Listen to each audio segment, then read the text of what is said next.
So, hi John, thank you for doing this interview with us. We really appreciate it. Well, we'll enjoy being with you. So, just some background information because we talked about this yesterday. So, you enlisted in April 1944 in the Navy, right? Yes, that's correct. And and that was when you were 17? Yes.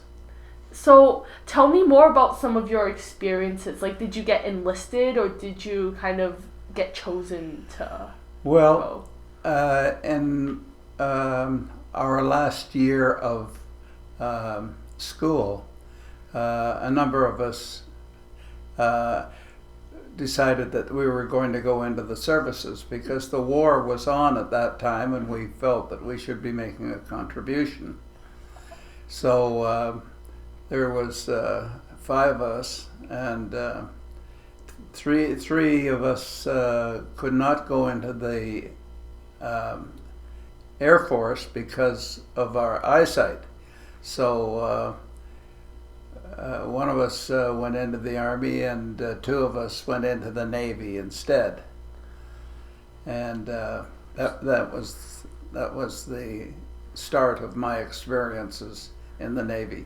So, tell me more about your training days. Oh well, I was living at this time in Hamilton, and the training base was in Windsor, Ontario, and they taught us about marching and all that sort of stuff at the training base. None of which I really needed to use Yeah. after that. But anyway, we did. They taught us discipline, and I guess that probably was important. And so we spent about 6 weeks in Windsor, and then we were transferred to St. Hyacinthe, Quebec, which was the communications unit, and that's where we were trained in our particular expertise. I was a coder.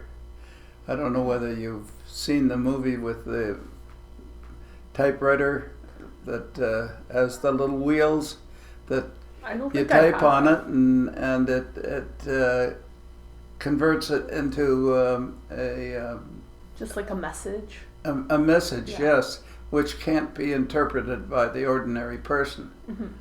It can be only interpreted by the person receiving the message who has the information. Oh, that's really interesting coding. So, what was life like in Ontario in 1944? Like, was there a lot of war fever, or was it more just like, oh, the war's almost over? Like, you're not sure. Well, the war affected all of our lives, no matter where we were, whether we were in Ontario or whether we were in Halifax, which is where the Navy was headquartered, and the war was really a serious factor in our lives. Like, Our food was rationed, our gasoline was rationed, so it restricted us. so you didn't get to enjoy like everything. You just had to save some portions for the army. That's right. Everything you bought, everything you did, you had to kind of keep in mind. Oh, you need to save some for the army. That's correct. Yes, Oh. yes. Everything was restricted because of the war. Oh. So, what were some of your main duties while on the ship? Well, I was in communications, and I was a coder. And a coder is somebody who takes a message and decodes it, or codes up a message and sends it. So I was in a room where all of the communication on the ship took place. Did you get chosen to do communications, or did someone just put you in communications? Well, no, that was my choice. Oh. So, How often did you return home during the period of the war? Oh gosh, only a couple of times. Only a couple. So every time you returned home, then you just returned to England on the ship and just continue working?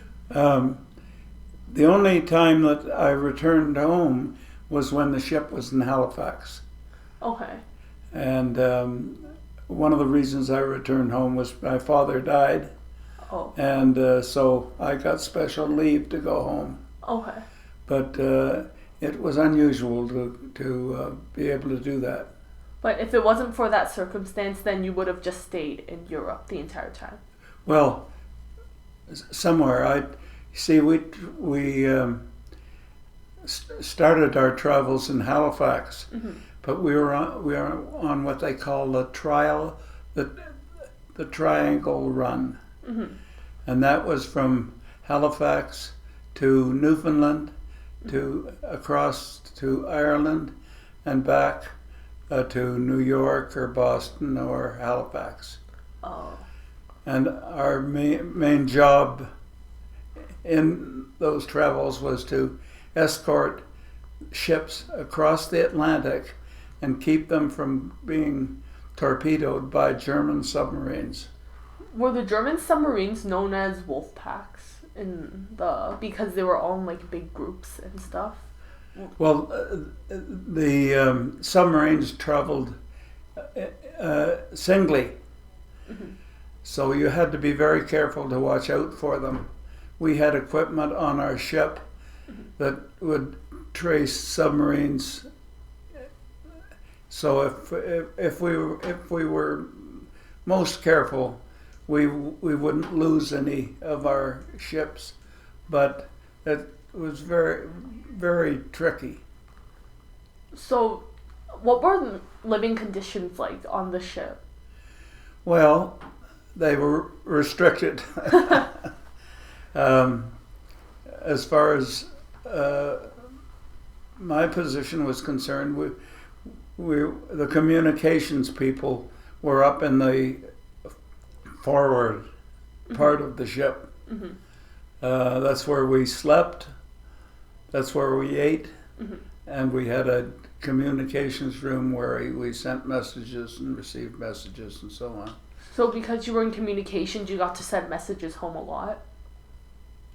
Well, I didn't send any messages. I just prepared the messages in a code. And then one of the telegraphers on the ship, they sent the message. And they would send a message to whoever I wanted it to go to. Okay. So, what were some of your most memorable experiences while on the ship? Oh, well, one of the most interesting was going to our first trip out.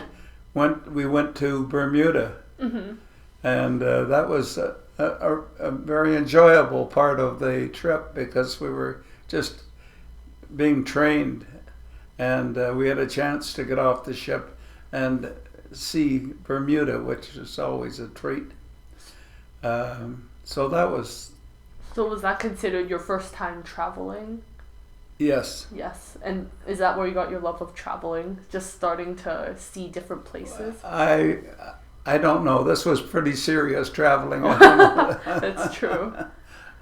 So if you could turn back time and go back to when you were 17, would you re-enlist again? Would you do this all again? Well, you got to keep in mind that it was the atmosphere at the time that we enlisted. It was a war, a very, very serious war. A war that you had to win. There was no question of winning or losing, but had to win. And the reason we went in was because it was so serious that we wanted to make sure that we were successful. So that's great, but we wouldn't do that if it was just normal times. Oh. So what do you think would have happened if we had lost? I'd hate to guess. That's a very serious question. Yeah, so it's kind of hard to tell, but thankfully we were on the winning side. So That's right. Yeah. Yes. so what was it like having like how what was it like how did your parents and your brothers and your just in family feel about you going to the war? Well, I'm sure that they weren't very happy about it, Yeah. but I was 17 and I was prepared for any kind of adventure. Yeah. So I, I was happy with it, but the family probably would have been preferred me to stay at home. Yeah. But they supported you in your decision and that. Oh yes, Yeah. yes. So was it you joined the war because of the war fever and just a lot of pressure within like your community or your neighborhood or area? Yeah, because it was really, really important that they have a large navy, a large army, and a large air force, and so we joined because we knew of how important it was. So at the time you joined, did you know that Canada was leaning towards like on the winning side, or did you know nothing about the outcome? Yeah. We always believed that Canada was on the winning side. Mm-hmm. Canada and the United States and Britain, Mm-hmm. France. We were always convinced that they were on the winning side, so there was no question there. It was just making sure that happened. So besides like your immediate group of friends that you mentioned, did anyone else before that, like were there a lot of 17, 16-year-olds still in your like community or neighborhood that didn't join the war? Or did a lot of them already leave? Well, that was the earliest they could go. 18 was the minimum age. Mm-hmm. And I just snuck in there. But there was a lot of students who graduated from high school and then went on to university rather than going into the services. Oh, did they get a lot of like backlash from the community? Well, like why did you go join and help your country kind of thing? They heard a little bit about that, yes. Oh. Was this always kind of your dream to join the army as soon as you turned? Or was it just a sudden thing? It was a need. In other words, the atmosphere in the country affected us, and we realized that we were going to have to join to help them win the war. So which battles were you a part of? Were you a part of any major battles? Well, we were we were part of the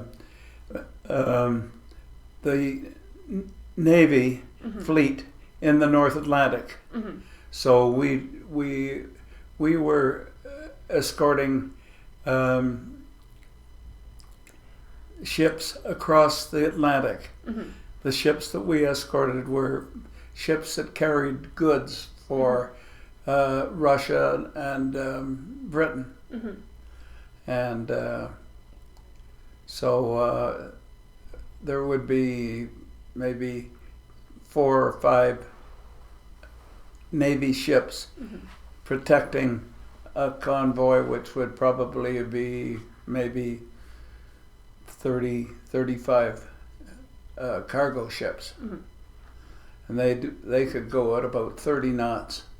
And we would just circle around them and make sure that there were no Nazi submarines around. What was the attitude towards like the Nazi party at the time? Well, it was pretty Besides negative. bad? Pretty negative, yes. Pretty negative. So before you joined the war, what was your impression? Did your impression change of the Nazis throughout the entire war, or was it still bad? No, it was negative all the way. All the way. Yes. So when they announced that the war had ended, what were you doing when they announced that the war had ended? Um, well, let's see. I had been on leave and was just coming back to Halifax Oh. when it was announced. Oh, so you just stayed home. You were about to go back, and they were like, the war ended. So. Oh no, I was still in the Navy. Uh-huh. That didn't get me out of the Navy, and we had a lot of work that we had to do after the war was over. For instance, all the munitions that we had to be disposed of. So we would load our ship up with munitions, take them out to the mid-Atlantic, and drop them overboard. Uh-huh. So what was your reaction to the war being over? Like, did you expect it to end? Because you joined in 1944, because that's later in the war. Did you expect it to end so soon? Yes, I think we were expecting it. You were expecting a very big win? Yes. So we were quite happy to see it end because it gave us a chance to get out of the Navy and go back to university. One of the benefits of being in the Navy, when we got out of the Navy, the government paid for our university tuition. Oh, so free schooling. So we got through 4 years of university at no cost to ourselves. They also paid for our room and board and food. So pretty much it was all free. Yes. So when you guys, the people in the Navy and everyone in the Army, everyone who served in the war, so when you got back to your hometown, was there a big parade or big celebration Not that I'm aware of. There probably was. I just wasn't a part of it. Oh. Aside from the war, like as a child growing up in the 1930s and 1940s, what was life like? Just not during war, perhaps, but like back. The time you pick was a time when the countries were going through a serious depression. So our life was really restricted as far as our ability to spend a lot of money. We were really restricted as far as our cash was concerned. How did it affect growing up, not being able to spend as much as you'd like on goods and services? You didn't realize it. You know, this is the way life was. So you lived it and enjoyed every bit of it. That's nice. So you didn't realize that you were going through the Great Depression? Well, until you knew you were in a depression, but it wasn't something that really influenced your life. You just kind of knew it, but it didn't impact you that much. Did you realize it more when you were older? Because I heard that in, I think, the 50s, there was like there's economic growth or something in the 1950s, so a lot of people could buy what they wanted. Well, when the war was over, Yeah. then they started to manufacture things that were a little more frivolous. And so it was great after the war was over in 1946. So after that, then things started to free up. I guess as a closing remark, what would you, if you can give a piece of advice to students, I guess our age, like peers or young people, what would you advise, I guess, just generally in life? Well, make sure that when you're planning your education, that you choose something that you really, really want to do. Because this is something that is going to control you through the rest of your life, and you want to make sure that you've made the right decisions. So choose carefully. Choose carefully. Oh, absolutely, yes, yes. Because there's lots of opportunity out there, and if you can do something well, you should take advantage of it. In other words, look like you're a bit of a technician, and that would be an interesting field to go into. Yes, definitely. All right. All right. Thank you so much for this interview. We really appreciate it. Well, I don't know whether it was very good, but No, it was a really good interview. Yeah. We Oh, learned good. a lot from it. okay, Yeah, this was- that's great.